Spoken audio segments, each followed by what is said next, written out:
Senhoras e senhores, bom dia, boa tarde, boa noite, olá. Sejam todos bem-vindos ao programa Diálogo Espírita, a doutrina espírita passada a limpo. Façamos uma pequena prece de introito ao trabalho de hoje, pedindo sempre a Jesus, o divino avatar, que nos aconselhe, que acalme o nosso coração, que faça com que nós possamos seguir o caminho que foi traçado, o caminho da verdade, da vida, o caminho que nos leva a Deus, nosso Pai. Por isso queremos também agradecer por estarmos mais uma vez aqui, junto com cada um que nos assiste, procurando irmanar-nos nos mesmos ideais de confraternização, de irmandade, a que nos foi destinado e que a humanidade um dia alcançará. Que possamos caminhar juntos, em seu nome, Jesus. Que assim seja. O nosso tema de hoje se intitula Não é de todos. Está em Paulo 2 Tessalonicenses, capítulo 3, versículo 2. E para que sejamos livres de homens dissolutos e maus, porque a fé não é de todos.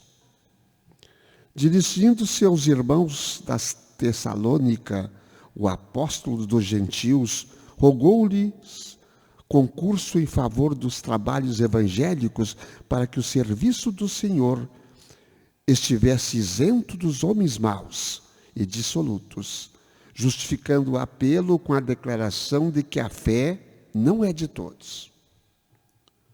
Através das palavras de Paulo, percebe-se-lhe a certeza de que as criaturas perversas se aproximariam dos núcleos de trabalho cristianizante, que a malícia delas poderia causar-lhes prejuízos e que era necessário mobilizar os recursos do Espírito contra semelhante influência.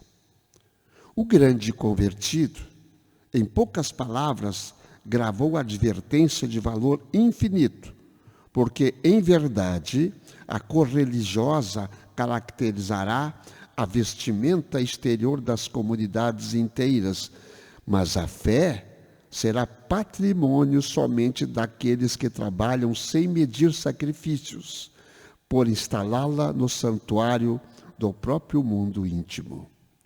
A rotulagem de cristianismo será exibida por qualquer pessoa.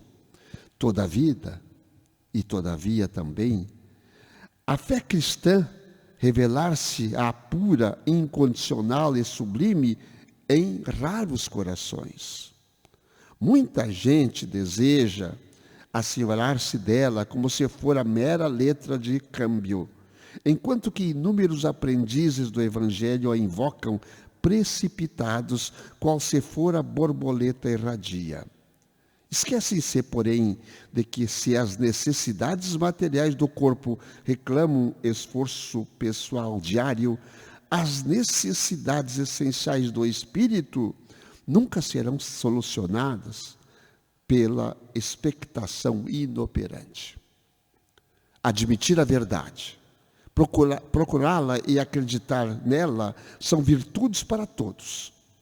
Contudo, reter a fé viva constitui a realização divina dos que trabalharam, porfiaram e sofreram por adquiri-la. Uma lição recorrente dos tempos odiernos que vivemos, puxando a nossa orelha, sim, de todos nós cristãos, que nos dizemos cristãos e não seguimos a sua linha. Vejamos que assunto pertinente para os dias de hoje. O que a irmã Ângela encontrou no Evangelho sobre esse assunto. Nossos cumprimentos. Agradecendo a Deus por mais essa oportunidade, dando as boas-vindas aos nossos irmãos que estão em casa, que irão nos assistir ou que estão nos assistindo. Antes de nós adentrarmos dentro do Evangelho segundo o Espiritismo, vamos fazer um pouco, uma reflexão sobre essa leitura. Quando Paulo fala que a fé não é de todos. Quando ele diz que a fé não é de todos, ele não quis dizer que existirão espíritos ou pessoas que nunca terão fé, que nunca obterão a fé. Pelo contrário, ele quis dizer que existem pessoas que têm uma aparência de fé. Mesmo envolvidos em uma religião, não possuem a fé cristã. Ali, quando ele fala aos irmãos da infiltração, de seres de má vontade ou perversos que iriam prejudicar a obra, o trabalho do Cristo. Seres queriam se infiltrar, pessoas que poderiam se infiltrar no meio deles para prejudicar o trabalho que o Cristo deixou. Revestidos de uma falsa religiosidade, ou seja, revestidos de uma falsa fé. O significado da fé neste capítulo é a coerência de vida e o conhecimento cristão, ou seja, a aplicação das virtudes deixadas pelo Cristo na sua essência pura. Paulo adverte de que espíritos perversos, revestidos de uma falsa fé cristã, se aproximariam para prejudicar a essência do Evangelho do Cristo. E nós vemos isso hoje nos nossos tempos atuais. E isso desde a época do Cristo, foi se passando de século em século. Pessoas com poder, pessoas com necessidades de mostrar uma aparência, que se revestiram de uma fé. Quantas batalhas sangrentas nós não vimos na história, de séculos a séculos, em nome de Deus. De homens que se revestiram de uma falsa fé cristã, em nome de Deus, para conquistar territórios, para conquistar terras, tudo se revestindo dessa falsa fé cristã. E isso acontece nos tempos de hoje ainda. Acontece. Milhares de pessoas que usam dessa falsa fé cristã para ganhar dinheiro, para tirar benefícios próprios. Isso é muito triste. E lá no Evangelho segundo o Espiritismo, lá no capítulo 5, a vinda do Espírito da Verdade. Porque Jesus disse, que ele viria e traria também a boa nova. Como em tempos passados, entre os extraviados filhos de Israel, venho trazer a verdade e dissipar as trevas. Escutai-me. O Espiritismo, como a minha palavra em tempos passados, deve lembrar aos incrédulos que acima deles reina a verdade imutável, o Deus bom, o Deus grandioso, que faz a planta germinar e as ondas se levantarem. Revelei a doutrina divina como um ceifeiro. Então vejam, Jesus, através de Allan Kardec, trouxe para nós a doutrina espírita, ou seja, eu sempre gosto de dizer a doutrina dos espíritos, esclarecendo todas as verdades. Esclarecendo sobre essa questão da fé verdadeira, do que realmente nós acreditamos, dos ensinamentos deixados pelo Cristo. E aí vem o praticar, colocar em prática. Porque é muito fácil, Antônio, a gente dizer, eu sou cristão, eu sou espírita, mas o difícil é ser cristão. Praticar, Desde Constantino, vamos lembrar um pouquinho da história do mundial. Logo após, alguns séculos após a ida de Jesus a volta dele para a pátria espiritual, digamos assim, o seu retorno. Que, na verdade, nós sabemos que ele não ficou lá no céu, como se diz por aí, né? Ele ficou aqui. Só ficou um tempo lá, buscando os seus, e voltou para a Terra para continuar trabalhando, ele que é o Criador do planeta. Houve uma grande mudança, porque os homens seguiram ao pé da letra os evangelhos que ficaram escritos pelos apóstolos e começaram a deturpar o ensinamento crístico. Deturparam. Como deturparam? As guerras da Idade Média, de 453, mais ou menos, até 1453, 1000 anos, foram em cima, a maioria foram em cima de conquistas religiosas, entre aspas. Conquistas cristãs, vejam bem, os governos, os impérios, os reinados, eram realizados em cima da igreja da época, da cruz de Cristo. Pela cruz de Cristo foram queimadas pessoas, milhares, centenas de milhares de pessoas foram queimadas, foram julgadas, foram decapitadas. Enfim, isso foi o que Cristo ensinou para nós. Esses doutores, os imperadores, os doutores da igreja da época, tinham fé em Jesus, o verdadeiro Jesus, ou em si próprios? Ou na temporalidade dos tempos? Ou só no poder da matéria? Ainda sofremos essas consequências hoje. Veja bem, eu não estou falando mal de igreja nenhuma aqui. Eu estou falando daquilo que nós cristãos já fizemos. E continuamos a fazer. Por isso que a fé ainda não é de todos. Se acreditássemos verdadeiramente no Cristo Jesus, de verdade, muita coisa não aconteceria no planeta Terra. Muita coisa que acontece ainda hoje, com todo o progresso material que estamos tendo, com tudo isso, chegamos em qualquer lugar em segundos, através das redes sociais, estamos em todos os lugares, e ainda não aprendemos a conviver como irmãos, que deveríamos ser uns dos outros, sem divisas, sem muros, sim, com pontes, onde todo mundo poderia novamente se abraçar, no grande redil que o Cristo disse para nós. Ninguém, nenhuma ovelha escapará, todas voltarão ao meu redil. Palavras do Cristo.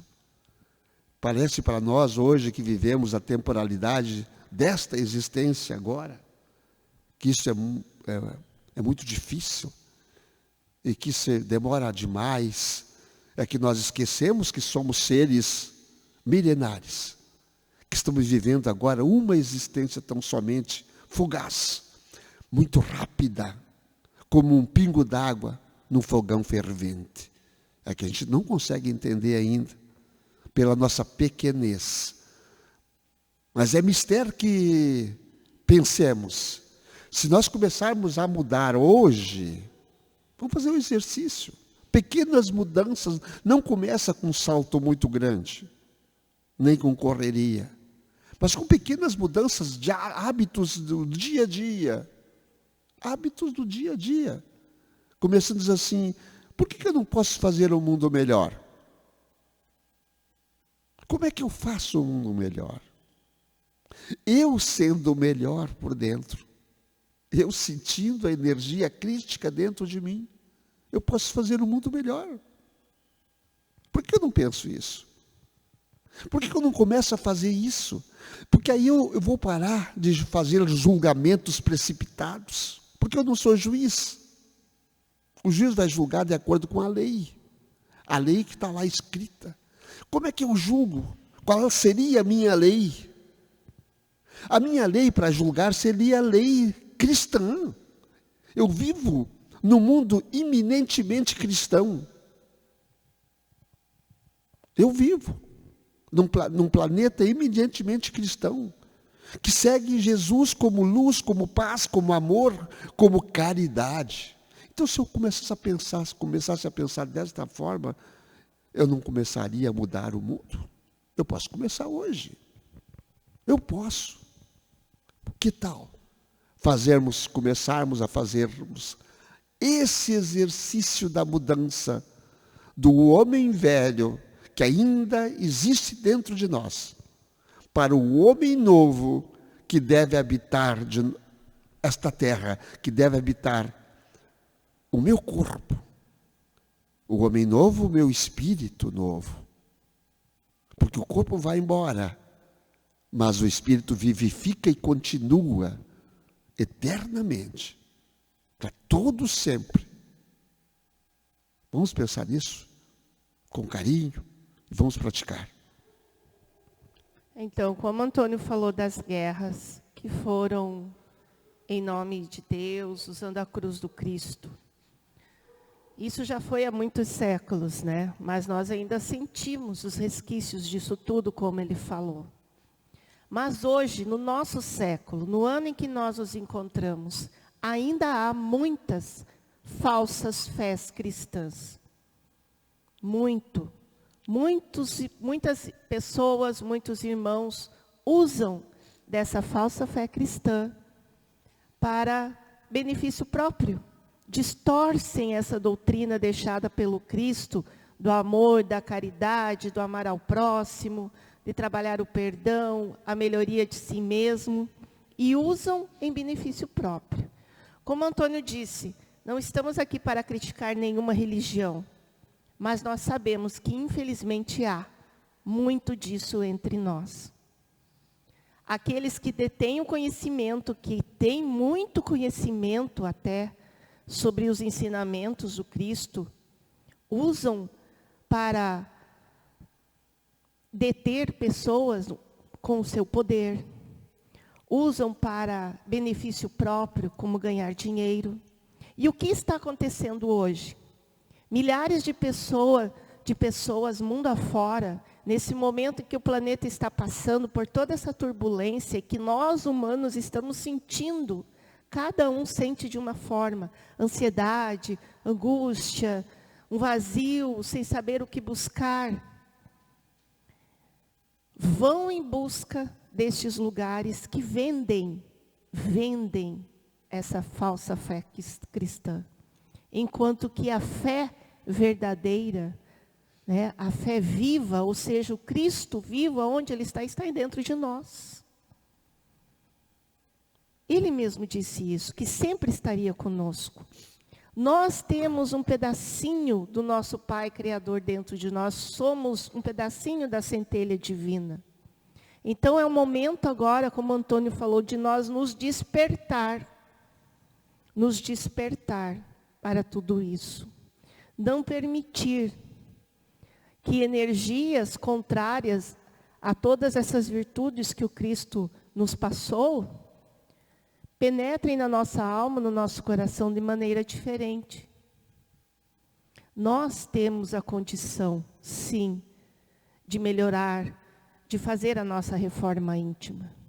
Aqui no Evangelho, ainda no capítulo 5, tem um pedacinho de um trecho que é muito significativo. O Espírito da Verdade aqui fala para os espíritas. Mas quando diz espíritas, a todos nós, filhos de Deus cristãos, amai-vos, eis o primeiro ensinamento, instruí-vos, eis o segundo. Por que ele colocou amai-vos o primeiro ensinamento? Porque é a maior condição, o amor incondicional, nos amar, ter esse sentimento em nós mesmos, amar o nosso próximo, para depois nos instruirmos. A instrução é necessária, sim, mas sem sentimento e apenas com a razão se torna vazio. sem sentido. Então vamos começar a buscar, como o Antônio falou, esse caminho novo que nós precisamos ter na nossa vida. Buscar realmente reacender essa fé verdadeira dentro de nós. Ou seja, a crença no que é real. A crença verdadeira naqueles ensinamentos daquele ser que veio, passou entre nós. Provavelmente nós estávamos junto dele, talvez ajudando ou talvez criticando, chorando ou jogando pedra na cruz, mas a maioria de nós estava lá naquela época. E o que nós aprendemos desde então? De encarnação em encarnação, de vivência após vivência. Hoje não há mais espaço para essas guerras religiosas ou guerras, seja da forma que forem. Hoje é espaço sim para a nossa reforma. Por isso, irmã Ângela e queridos amigos que nos veem, que nos escutam, é importante que digamos também que todos devemos procurar as entidades religiosas. Porque nós trabalhamos todo dia, nós levantamos cedinho para suprir as necessidades materiais do corpo, da matéria, para sustentar a família, todo dia. Muitos fazem 12 horas até. 12, 13, 14, 15 horas, muita gente dobra o turno. E o que nós fazemos para suprir as necessidades do espírito? Será que nós fazemos a mesma coisa? Levamos parelho? Portanto, é bom que nós pensemos nisso também. Nós temos que levar essas necessidades do espírito, são tão importantes quanto são as necessidades da matéria que nós trabalhamos diariamente. Às vezes até nos finais de semana. Por isso que as igrejas precisam, as entidades religiosas precisam, sim, que tenham pessoas que vão lá em busca de algo. Porque uma grande parte vai em busca pela dor, vai em busca do socorro pela dor. Mas vai chegar o dia em que elas vão lá e virão aqui pelo amor, para doar-se, para poder juntar-se a mais gente, para orar pela humanidade. Então, leve os seus filhos. Famílias, reúnam-se pelo menos uma vez por semana, não digo todo dia, porque não vai conseguir. Mas uma vez por semana, reúna-se, leva seu filho, sua família, numa entidade religiosa. Mas aqueles lá, não me importa. Vocês cobram ou não, não é problema meu. É problema de cada um. Mas a entidade religiosa é necessária, sim, para que as pessoas tenham Deus dentro do coração. Ou temam a Deus, ou respeitem e amem a Deus, não importa hoje. Um dia vamos todos amar e não temer. Vamos chegar lá. Mas às vezes o início é mais difícil e vão pela temência. Vamos todos procurar mais religiosidade, eu não falando religião. Religiosidade é ter Deus dentro de nós, como ser supremo dos universos, como ser que nos diz, venha, estou te esperando, meu filho, venha.